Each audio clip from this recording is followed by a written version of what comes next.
What's up guys, Mark here back with another design video, and today I wanted to talk to you about getting clients and how I get clients and how I've got clients for particular jobs and stuff, because something I'm asked a lot, especially on Instagram, is how I get clients, or if I do a particular job, I'll get asked how I got that job. For example, the Bring Me the Horizon job that I did a whole bunch of merch and worked on a lyric video and stuff for the latest album, and I probably get asked once or twice a week in an Instagram DM how I managed to lock that down. So I want to talk to you about all the different ways that I get clients and where most of my work comes from and explain it all. So just as a quick heads up, I might actually edit in some footage or a time lapse or some artwork, so you're not looking at my ugly mug for this whole video while I talk about it, but yeah. So you're probably thinking that a lot of work comes from social media, and you would be right. I have an Instagram profile. I think at the moment I've got like 15,500 followers, which is pretty good, and as you would expect, it does draw in a decent amount of client work. I would say probably 60% of the jobs that I do have come from Instagram in some way, shape or form. So Instagram is powerful. I guess it's kind of a no-brainer. You probably knew that already, but building up a good Instagram following and posting every day is really good. It just helps. I would say that on average, a lot of the jobs that I tend to get from Instagram are usually smaller jobs, so it's more typical for me to get a fresh clothing brand or something like that hitting me up via Instagram saying, we have a small budget and want you to work on a couple of little things for us. And that's fine. I still take those jobs. I love doing them. That's fine. But I would say that most of my bigger jobs come from other areas. So to give you an example, if I say about 60% of my jobs come from social media, I would say probably 30% of them come from referrals from other clients or just word of mouth and stuff like that. You would be amazed where some of my jobs have just appeared out of nowhere. I remember at the start of this year or late last year, I was thinking about getting out a little bit more and getting a bit more involved with other artists.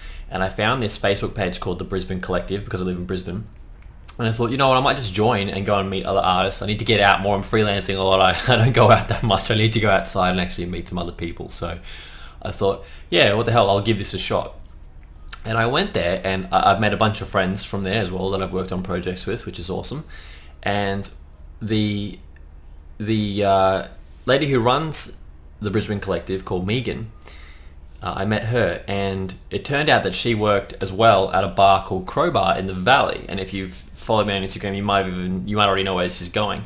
But by chance, we became friends, and then I ended up meeting the owner of Crowbar, Trad, through her, and then that just led to a whole bunch of work. I did a whole bunch of shirts, and I painted some murals and stuff at Crowbar. I've got some more stuff coming up as well. And just like that, I had no intention of making any money out of joining this collective, but just by being there, the right place, the right time, meeting the right person, jobs like that just appear. It's crazy. So don't discount that. I would say if you're like me and you kind of do all your business online and you're used to kind of staying at home and just like getting clients to email and Instagram and stuff, which is what I was doing for a long time, try to step outside of your comfort zone a bit more. Go outside and get involved in exhibitions and groups and stuff, and you go into workshops or hosting your own workshops. You'll be amazed at the kind of people that you just meet, and it just leads to a really good connection. And then, you know, that job that I did at Crowbar has led to a bunch of other referrals from them. So I've worked on band merch for all these other bands and all this other stuff. It's crazy how busy I've got just because I happened to go to the Brisbane Collective and just meet some other artists and make some new friends. So if you've been following along, I said 60% Instagram, and I think I said 30% referral. That leaves another 10%, and you might be wondering where that comes from.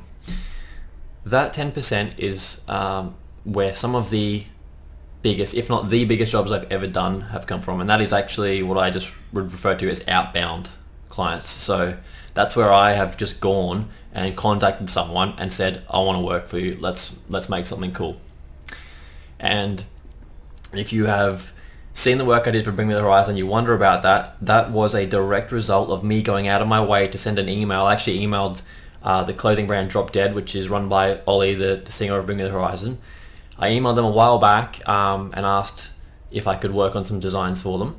And I don't think they had anything going at the time. And then a bit later on, Ollie contacted me and said, hey, actually, we need someone to work on stuff for the album. And bam, it just led to this huge project, probably the project that I'm most well known for now. So Just like that. All I did was decide, I'm a bit quiet right now, I might send some emails around to some brands that I'd really like to work with. And I think the key to doing these outbound emails and stuff like that is to make sure that it's really genuine. Don't just copy paste an email, be like, hi, I'm a graphic designer from Brisbane and this is what I do, here's some images, let's work together, and send it to like 10 people. It will not work. Only contact people who you genuinely would be stoked to work for, and write them up a unique email about why you like the brand and what you'd like to work on. Even just pitch a couple of ideas while you're at it, and do a couple of rough sketches. Like, what have you got to lose? It's just time if you're not doing anything anyway. What's the issue? So I've landed a lot of clients just by going out of my way and deciding to send them an email. Sometimes I'll do a quick sketch and be like, hey, love your brand, would love to work with you. Here's a quick sketch of an idea I had that I think would be perfect for you guys, and we should work on something together. And people can tell when it's genuine. They can tell when you're actually really keen to work with them, rather than just sending out the same email with like your portfolio links and stuff like that. I wouldn't even bother doing that. But I think the key is to remember that I think when we want to send these outbound emails and try and contact clients, we're worried that we're going to get shut down and stuff like that. Honestly, what is the worst thing that can happen?